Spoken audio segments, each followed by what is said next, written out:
Hello guys, welcome back to our channel, Strivers Vlogs. Kung kayo po ay bago sa aking channel, sana po magustuhan niyo ang ating palabas.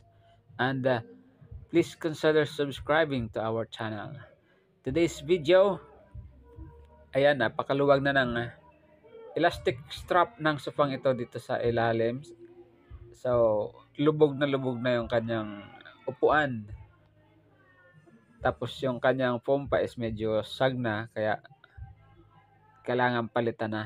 So si owner nag-decide lang na yung yan, yung mga elastic strap na lang yan ang palitan. Tapos saka na daw siya magpapa-reupholstery ng bagong tela, yung palit baga lahat, tapos pati yung foam.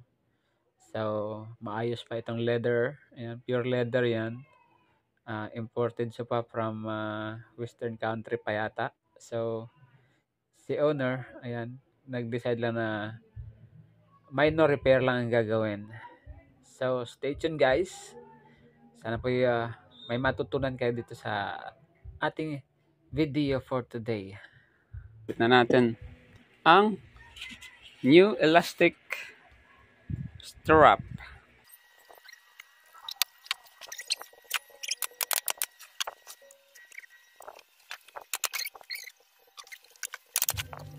So, ganyan lang guys. Sinundan ko lang yung dati niyang mga spacing ng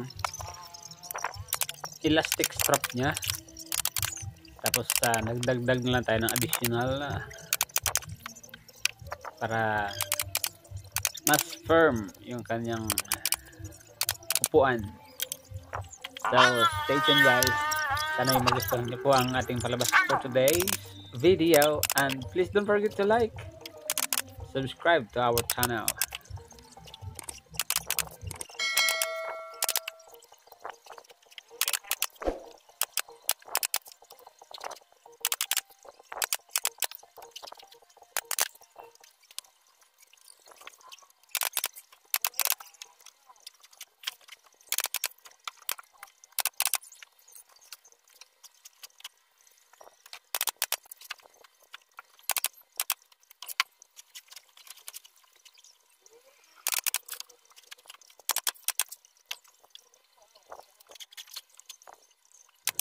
So ganyan lang guys, binalik ko din yung dati niyang foam.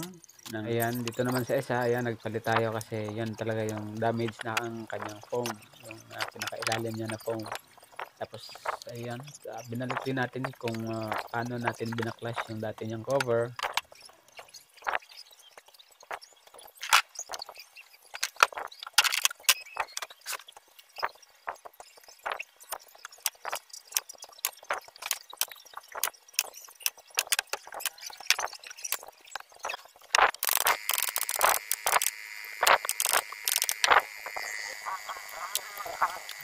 So ayan na nga guys, pagkatapos natin palitan yung mga elastic strap sa ilalim, binalik din natin agad yung dati niyang covers.